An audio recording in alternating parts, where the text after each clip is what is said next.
Selamat datang di TM Channel.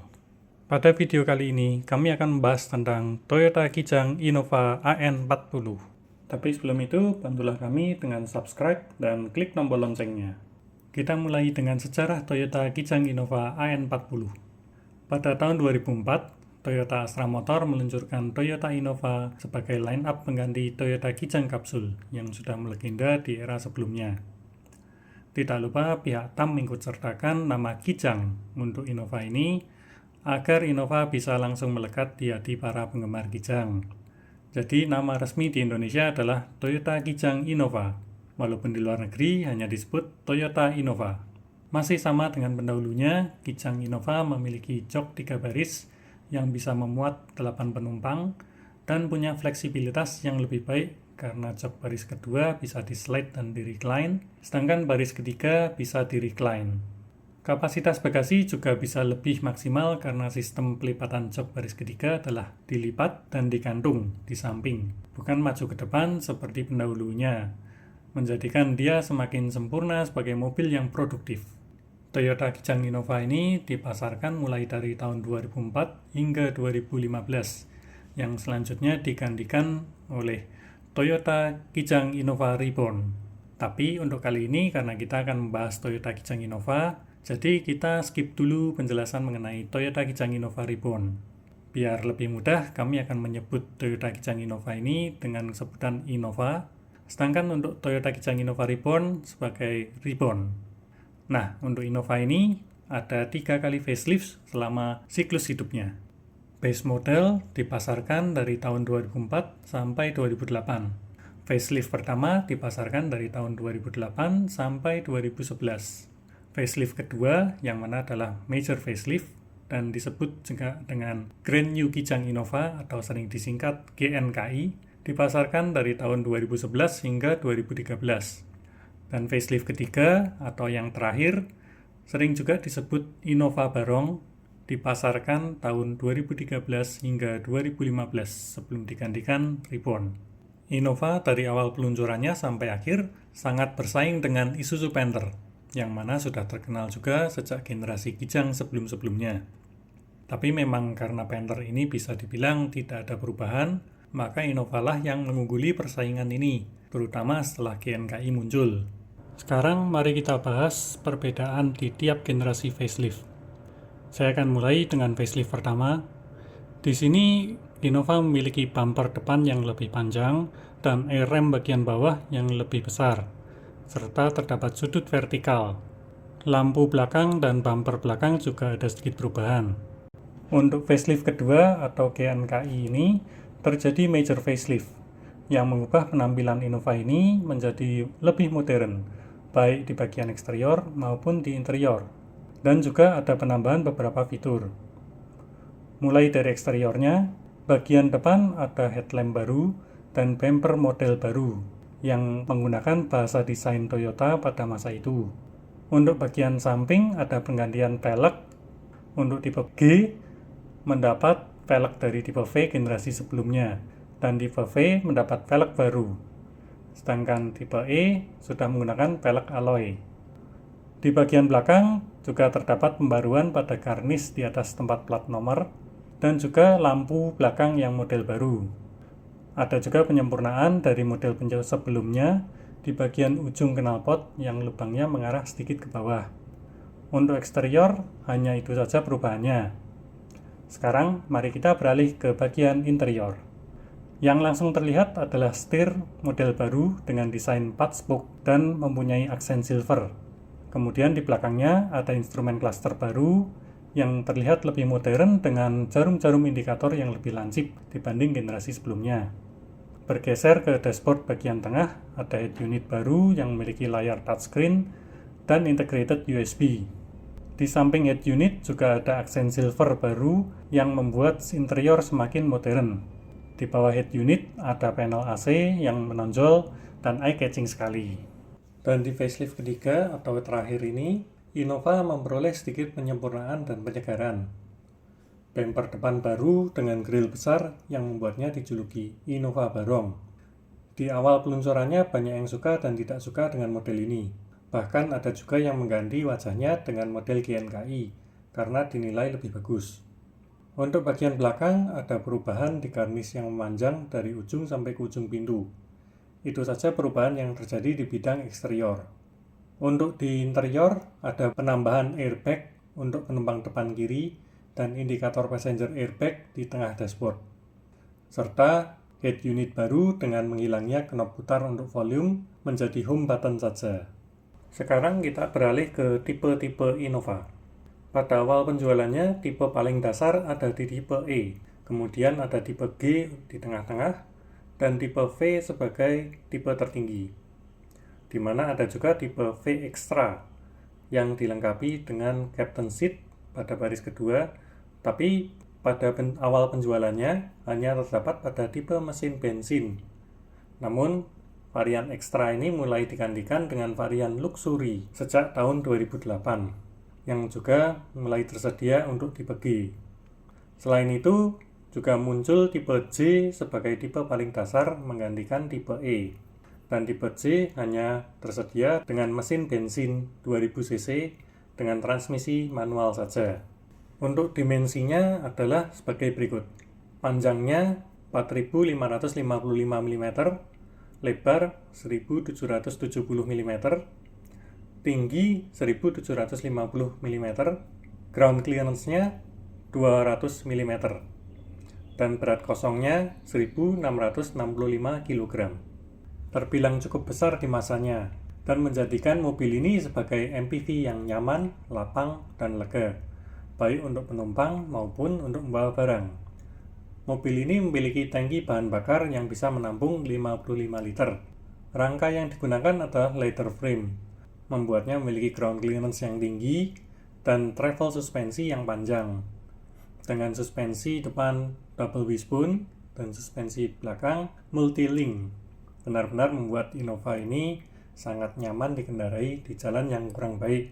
Walaupun dengan leather frame dan suspensi yang tergolong empuk ini membuat Innova terasa limbung di kecepatan tinggi, dan ketika berbelok juga sangat terasa body roll-nya, sehingga terasa kurang fun to drive untuk penikmat kecepatan.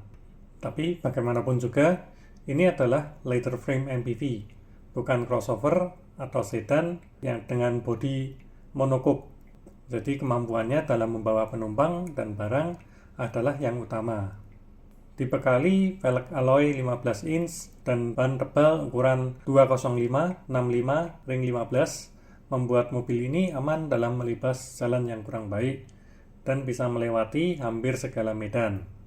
Untuk fitur yang dimiliki Innova ini tergolong sangat minim. Kesannya seperti Toyota menghabiskan budget untuk membuat mobil ini sangat kuat, sehingga budget untuk fiturnya hanya tersisa sedikit. Dan memang Innova ini dikenal sebagai mobil dengan minim fitur. Kita mulai dengan fitur tipe J. Yang pertama ada tilt steering dan power steering.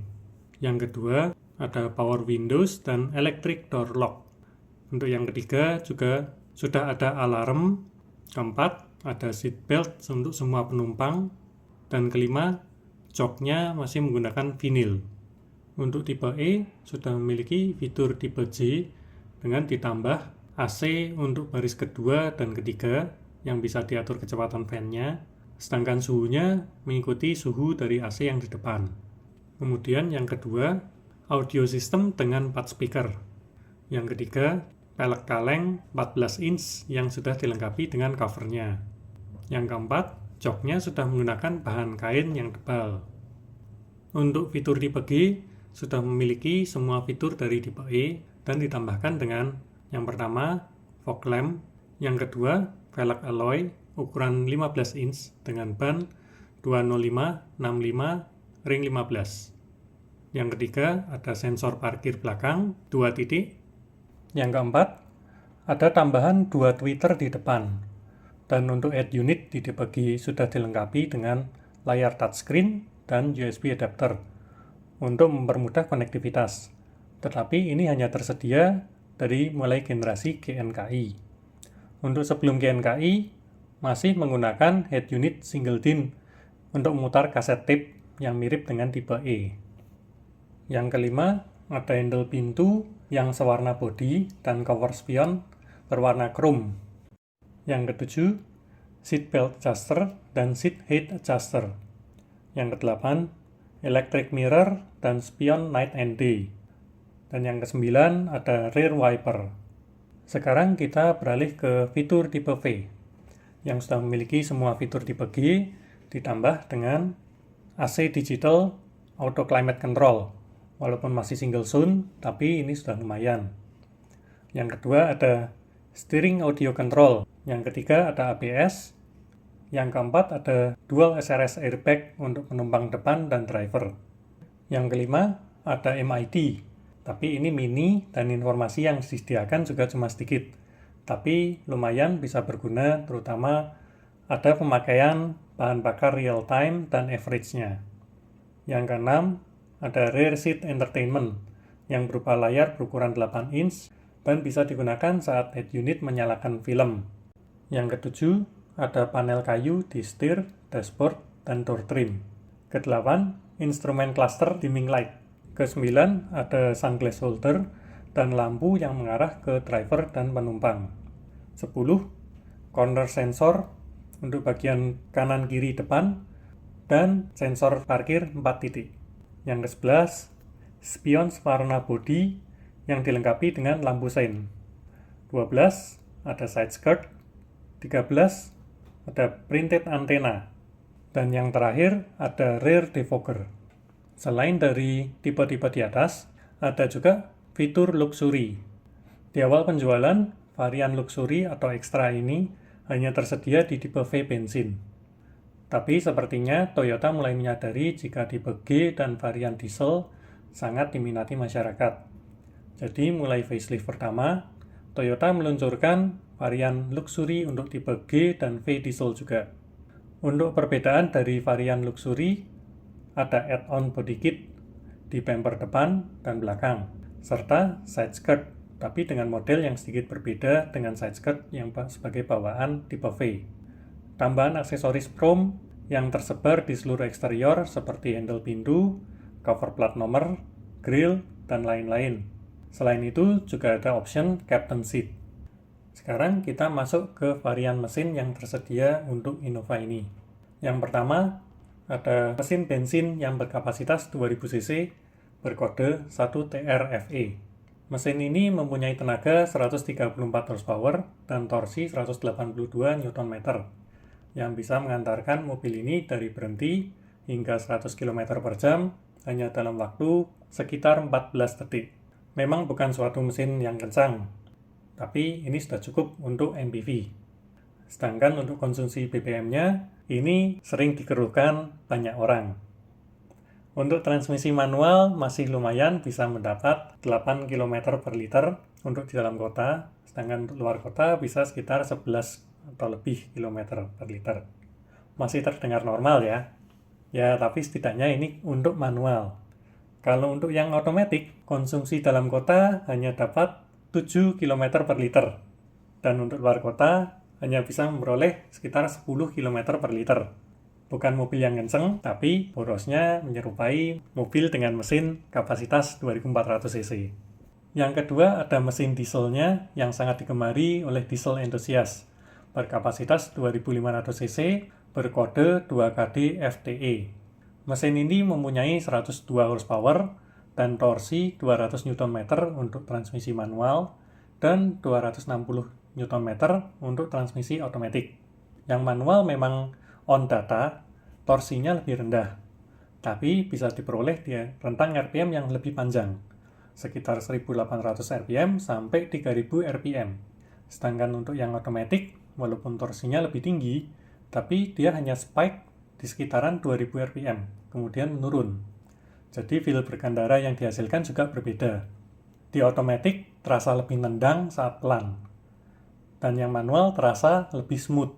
Untuk 0-100 km per jam dapat diperoleh kurang dari 15 detik. Mobil yang pelan bukan? Ya pasti. Tapi memang ini didesain bukan untuk kecepatan, tapi yang diunggulkan lebih ke keiritannya dan kekuatannya. Konsumsi BBM untuk otomatis dalam kota bisa mencapai 10 km per liter. Sedangkan untuk luar kota bisa sampai 12 km per liter. Untuk yang manual bisa sampai 12 km per liter untuk dalam kota. Sedangkan untuk luar kota bisa 14 km per liter. Yang ketiga, Innova ini juga memiliki tipe mesin yang rare, yaitu 2700 cc berkode 2TRFE, yang digunakan juga di Fortuner dan Land Cruiser Prado. Dengan tenaga 160 horsepower dan torsi 240 Nm, sanggup mengantarkan Innova ini dari 0 sampai 100 km per jam hanya dalam waktu di bawah 10 detik. Cukup menakjubkan bukan untuk sebuah MPV? Untuk konsumsi BBM-nya pun masih mirip dengan yang 2000 cc, berkisar 7 km per liter untuk dalam kota dan 10 km per liter untuk luar kota, dan hanya tersedia di transmisi otomatis. Benar-benar mesin yang cocok untuk dipasangkan di Innova. Tapi sayangnya, mesin ini hanya dijual di tahun 2005 sampai 2007 saja. Hal ini dikarenakan peminatnya yang sangat minim, yang kemungkinan karena harganya yang saat itu terpaut sangat jauh dengan yang tipe 2000 cc. Konon populasi dari Innova 2700 cc ini juga tidak banyak di Indonesia, mungkin hanya sekitar 200 unit. Innova ini memang benar-benar menguasai pasarnya, dan bisa dibilang tidak ada pesaing seriusnya. Bahkan Isuzu Panther yang sebelumnya lebih unggul pun tidak mampu mengimbangi Innova ini. Berikut adalah strong point dari Innova. Yang pertama adalah ground clearance yang tinggi, sekitar 20 cm, yang bikin mobil ini mudah untuk melewati berbagai medan, bahkan ketika banjir pun. Yang kedua, ada kabin yang luas, bagasi luas, legroom yang lega, menjadikan Innova ini sangat fleksibel sebagai mobil penumpang ataupun untuk membawa barang. Yang ketiga, ada AC double blower-nya yang beneran AC, dengan 2 evaporator, bukan hanya dengan blower saja, yang bikin kabin Innova yang besar ini cepat dingin dan bikin penumpang di belakang juga nyaman. Yang keempat, ada suspensinya yang cukup nyaman untuk berkendara santai. Yang kelima, mesin, transmisi, dan kaki-kaki yang sangat kuat. Yang keenam, struktur penggerak roda belakang yang sudah mulai jarang ada saat ini. Yang ketujuh, pilihan spare part fast moving yang melimpah, seperti shock breaker, kampas rem, filter udara, dan lain-lain. Yang kedelapan, maintenance-nya yang tergolong murah untuk mobil di kelasnya. 9, untuk yang diesel memiliki konsumsi BBM yang tergolong irit di kelasnya. 10, plat bodinya yang masih tebal. Cukup banyak bukan hal-hal positif yang dimiliki Innova, tapi semua mobil juga tetap ada kelemahannya. Jadi berikut adalah kelemahan-kelemahan yang dimiliki dari Innova AN40. 1. Untuk mesin bensin yang tergolong boros BBM, terutama yang transmisinya otomatis. Yang kedua, fiturnya yang sangat minimalis, seperti tidak adanya electric retractable mirror, belum ada teleskopik, belum ada kamera mundur, bahkan sensor parkir pun baru mulai tersedia di tipe G. Untuk ketiga, keamanannya yang kurang hanya dengan 2 airbag di tipe tertingginya. Keempat, interior yang berbahan plastik, membuat mobil ini terasa kurang mewah.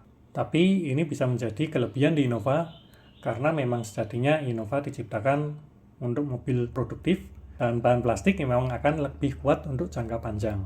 6. Rem belakang yang masih menggunakan tromol, membuat brake distribution-nya tidak merata, dan mudah berubah. 7. Suara dari ruang mesin yang masuk ke kabin cukup mengganggu ketenangan di dalam kabin. Tidak hanya yang diesel, tapi yang bensin pun juga sama. 8. Untuk generasi awal sebelum GNKI, di dalam kabin Innova yang diesel ini akan sering tercium bau asap knalpot saat di kecepatan tinggi. 9. Ban standarnya kurang bagus, dan pilihan ban untuk ukuran standarnya juga tidak banyak yang bagus. 10. Mesinnya yang lemot ini memang sudah menjadi bawaan Innova, baik yang bensin maupun yang diesel. Tapi yang bensin masih sedikit lebih lumayan dengan kompensasi borosnya BBM. Nah, gimana? Cukup banyak juga kan kelemahannya? Tapi tenang saja, kami berencana akan membahas tentang cara-cara mengatasi kekurangan dan biaya maintenance-nya. Nah, kita tiba pada kesimpulannya. Innova AN40 adalah mobil yang sangat fleksibel sebagai mobil penumpang, mobil kerja, operasional, semi off-road, bahkan sampai mobil hobi. Kemampuannya dalam melewati berbagai medan dan ketangguhannya juga poin penting dari mobil ini. Ada 2 varian mesin untuk penyuka bensin maupun diesel, dan transmisinya juga ada automatic dan manual. Nah, setelah mengetahui semuanya dari tipe, mesin, generasi, plus minusnya, apakah Anda masih tertarik dengan Innova AN40 ini? Dan tipe apa yang Anda sukai? Silakan berikan jawaban Anda di kolom komentar. Jika Anda punya Innova AN40 ini, bisa share juga yang mungkin belum saya sebutkan atau koreksi saya jika ada yang salah. Jika ada masukan, bisa tulis juga di kolom komentar. Like jika Anda menyukai video ini dan dislike jika Anda tidak menyukainya. Terima kasih sudah menonton sampai akhir.